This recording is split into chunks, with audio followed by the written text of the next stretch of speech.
আসসালামু আলাইকুম ওরহমতুল্লাহি ওবরকাতুহু। প্রিয় দর্শক, এমন কিছু হাদিস রয়েছে যা সম্পদ অর্জনের গুরুত্ব, হালাল উপায়ে জীবিকা নির্বাহ এবং আল্লাহর উপর ভরসা করার কথা বলে, যা প্রকারান্তরে ধনী হতে সাহায্য করতে পারে। এখানে 5টি হাদিস উল্লেখ করা হলো, যেগুলোর মূলনীতি মেনে চললে এবং চেষ্টা করলে আল্লাহর রহমতে প্রাচুর্য লাভ করা যেতে পারে। তার মধ্যে 1 নম্বর, উত্তম কাজের মাধ্যমে রিজিক বৃদ্ধি। যে ব্যক্তি তার রিজিকের প্রশস্ততা এবং হায়াতের বৃদ্ধি কামনা করে, সে যেন তার আত্মীয়তার সম্পর্ক বজায় রাখে। সহিহ বুখারী 5985, সহিহ মুসলিম 2557।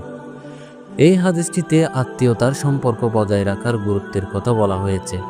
এর বাহ্যিক অর্থ ছাড়াও এর একটি অন্তর্নিহিত অর্থ হল উত্তম কাজ করা, যা আল্লাহর সন্তুষ্টি লাভের কারণ হয় এবং রিজিক বৃদ্ধিতে সহায়তা হতে পারে। প্রিয় দর্শক, 2 নম্বর হচ্ছে কঠোর পরিশ্রম ও হালাল উপার্জনের গুরুত্ব। যদিও সরাসরি কোনো হাদিস নেই যেখানে শুধুমাত্র পরিশ্রমের মাধ্যমেই ধনী হওয়ার কথা বলা হয়েছে, তবে বহু হাদিসে হালাল উপায়ে জীবিকা নির্বাহের উপর জোর দেওয়া হয়েছে। নবী করিম সাল্লাল্লাহু আলাইহি ওয়াসাল্লাম নিজে ব্যবসা করেছেন এবং পরিশ্রম করে জীবিকা নির্বাহের গুরুত্ব দিয়েছেন। কোনো ব্যক্তি তার হাতের কামাই থেকে উত্তম খাবার কখনো খায় না। আর আল্লাহর নবী দাউদ আলাইহিস সালাতু ওয়াস সালাম নিজ হাতের কামাই খেতেন। সহিহ বুখারী 2072। এই হাদিসটি হালাল উপায়ে উপার্জনের শ্রেষ্ঠত্ব প্রমাণ করে, যা ধনী হওয়ার একটি অপরিহার্য ভিত্তি। প্রিয় দর্শক, 3 নম্বর হচ্ছে আল্লাহর উপর ভরসা বা তাওয়াক্কুল এবং চেষ্টা। যদি তোমরা আল্লাহর উপর যথাযথভাবে ভরসা করতে পারতে, তবে তিনি তোমাদেরকে সেভাবে রিজিক দিতেন যেভাবে পাখিদেরকে দেন। তারা সকালে খালি পেটে বের হয় এবং সন্ধ্যায় ভরা পেটে ফিরে আসে। তিরমিজি শরীফ 2344, ইবনে মাজাহ 4164। এই হাদিসটিতে আল্লাহর উপর ভরসা করার কথা বলা হয়েছে, তবে এর অর্থ এই নয় যে কর্ম ও চেষ্টার প্রয়োজন নেই, বরং এর অর্থ হলো নিজের সাধ্যমতো চেষ্টা করার পর ফলাফলের জন্য আল্লাহর উপর নির্ভরশীল থাকা। পাখিরাও রিজিকের সন্ধানে বের হয় এবং চেষ্টা করে। প্রিয় দর্শক, 4 নম্বর হচ্ছে দান করা বা সাদকা করা সম্পদ বৃদ্ধি করে। সাদকা সম্পদ কমায় না।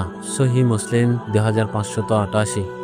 এই হাদিসটির বাহ্যিক অর্থ হলো, দান করলে সম্পদ কমে না, বরং আল্লাহর রহমতে তা বৃদ্ধি পায়। দান করার মাধ্যমে অভাবীদের সাহায্য করা হয় এবং এর ফলে আল্লাহ দাতার প্রতি সন্তুষ্ট হন, যা তার রিজিক বৃদ্ধির কারণ হতে পারে। ইস্তিগফার 5 নম্বর হচ্ছে, প্রিয় দর্শক, ইস্তিগফার ক্ষমা প্রার্থনা। যদিও সরাসরি ধনী হওয়ার সাথে সম্পর্কিত নয়, তবে ইস্তিগফার গুনাহ মাফের পাশাপাশি রিজিক বৃদ্ধিরও একটি কারণ হতে পারে। কুরআনেও এর উল্লেখ রয়েছে। অতঃপর আমি বললাম, তোমরা তোমাদের রবের কাছে ক্ষমা চাও, নিশ্চয়ই তিনি পরম ক্ষমাশীল।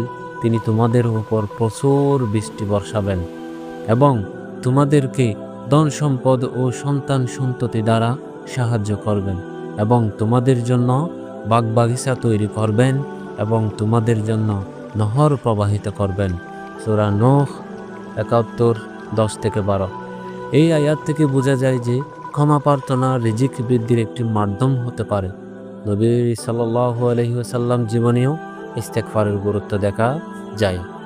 গুরুত্বপূর্ণ বিষয় এটা মনে রাখা গুরুত্বপূর্ণ যে ইসলামে ধনী হওয়া কোনো মুখ্য উদ্দেশ্য নয়, বরং হালাল উপায়ে জীবিকা নির্বাহ করা এবং সেই সম্পদ আল্লাহর পথে এবং মানুষের কল্যাণে ব্যয় করাই মূল লক্ষ্য।